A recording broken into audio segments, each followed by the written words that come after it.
we've just started a 600-mile river journey that you could either call a pilgrimage or a post-mortem on time long past. We're passing palm trees and mud hut villages, sugar plantations, and a panorama that hasn't changed in any of its essentials in 5,000 years. Caesar would have recognized that helmsman's features. Mark Antony would have seen hundreds of such like feluccas carrying sugarcane and cotton, for we're navigating the world's most historic river.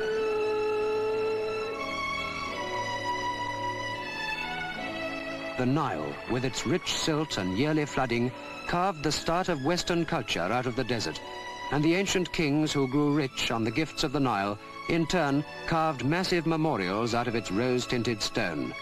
Luxor Temple, where Ramesses left his huge monument to dwarf us and the centuries to near insignificance. This was Thebes, imperial city of the pharaohs for 1,000 years.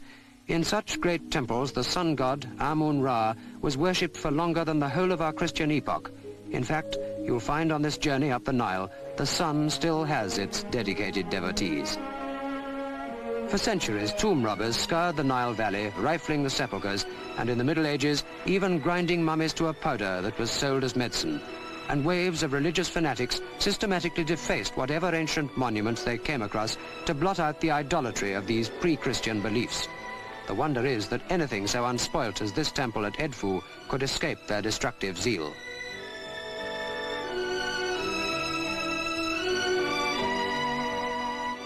The early Coptic Christians would have obliterated Horus the hawk, son of Osiris, the god of the dead, if they'd unearthed this ancient place, but many of the treasures of the Nile lay undiscovered until the turn of the last century, when Egyptology really began. Now, passengers on the riverboat can recapture the whole grandeur in easy stages and see from vivid records how the pharaohs lived. You can go on from here to where the Nile cascades through a great cataract and farther in a 10-day scheduled trip which once only the leisured few could enjoy.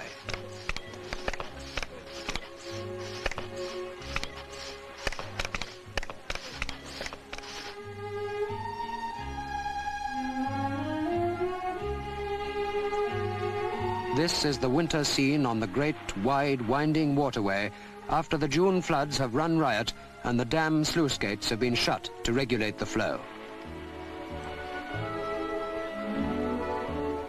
There's a scurrying aboard, for this is the season when the steamer can edge in and disembark visitors on the clay bank here at Kamombo, so they can see one of the last temples of the Upper Nile that isn't threatened with flooding when the big new dam is built just upriver at Aswan.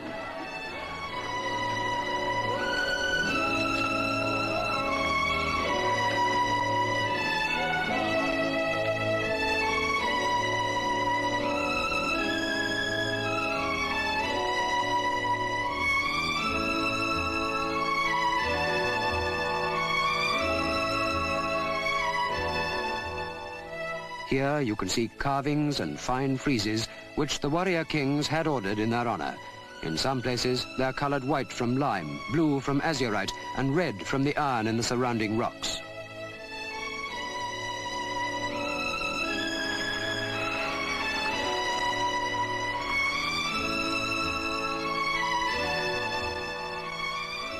Nubia, and now the backcloth is empty and scrubland. Here's the dry land that will be buried deep underwater, along with a score of temples ages older than Methuselah. These sphinxes at Wadi el-Sebar, which became water animals when the first dam was built, will be moved, together with the temple, when the new, bigger one is there. But there are others which may disappear and disintegrate.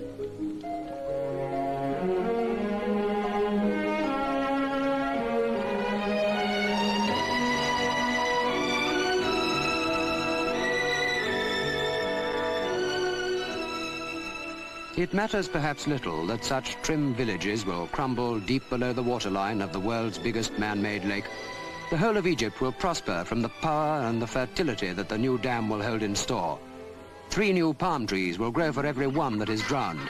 The ducks will find new reeds to rest in. It matters little if a few tombs and temples are lost in the flood.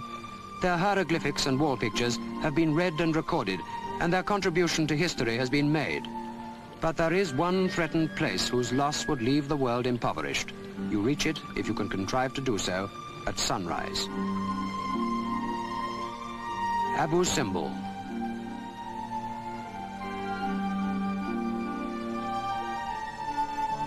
The rock temple, built again by the pharaoh Ramesses, was carved out of the sandstone face of the cliffs.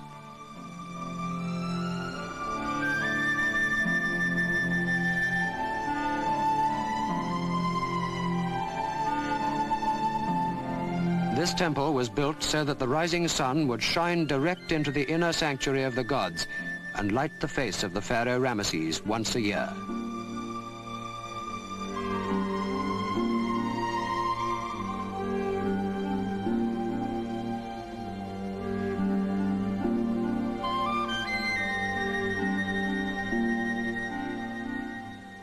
By the side of the towering pharaoh, even his favorite queen was of small significance, not reaching much more stature than the hordes of Asiatic prisoners depicted under his mighty feet.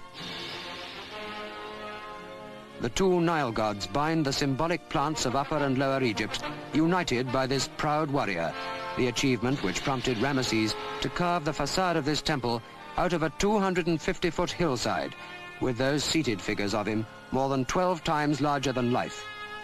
Saving it calls for a project greater still. One costly plan is to cut it loose from the cliff and inch it onto a series of concrete slabs, together with Queen Nefertari's own boudoir temple alongside.